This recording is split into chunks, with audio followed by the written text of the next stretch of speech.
Yo, have you seen the commercials put out by the website company Truth.com?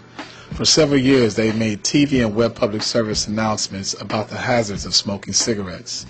And although we at DGTV support their pursuit against the tobacco industry, their claim that the addiction nicotine creates that's responsible for the nearly 500,000 annual deaths in America isn't all fact. After doing a little extra research on cigarettes, it seems the Truth.com hasn't been telling you the whole truth. They left out a key everyday substance whose dangers are seldom spoke of. See, the food processing industry is the biggest sugar customer, putting as much as 50% into processed food. What's shocking to know is, filling the number 2 slot is the tobacco industry.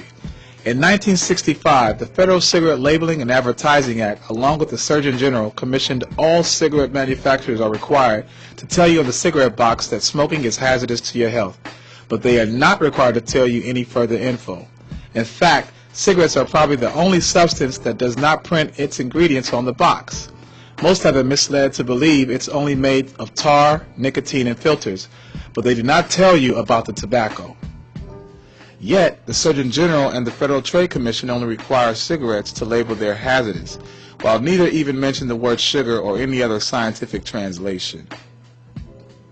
The truth is, based on experimental studies, the presence of sugar in cigarettes is the main source of lung cancer.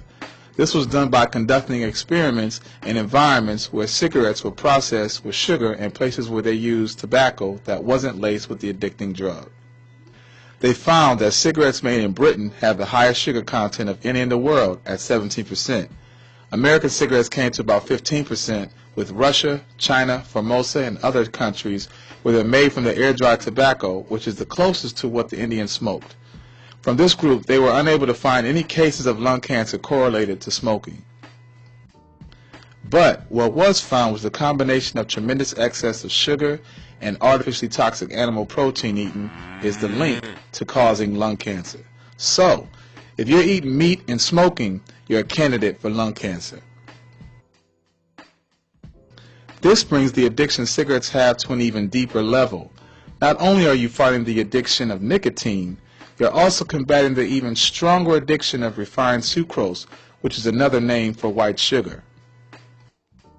If you are a smoker or know someone who does, think how many times you heard them say they needed to relax, so they lit up. Or in the morning, as soon as they wake up, they light up. Or after a meal, or even after sex for that matter. Then think of how challenging it is for them to try to kick the habit. Just as with sugar, the longer a person goes without a puff, the more uneasy they become. If they hold out long enough, they will begin to resemble a crackhead looking for his next hit.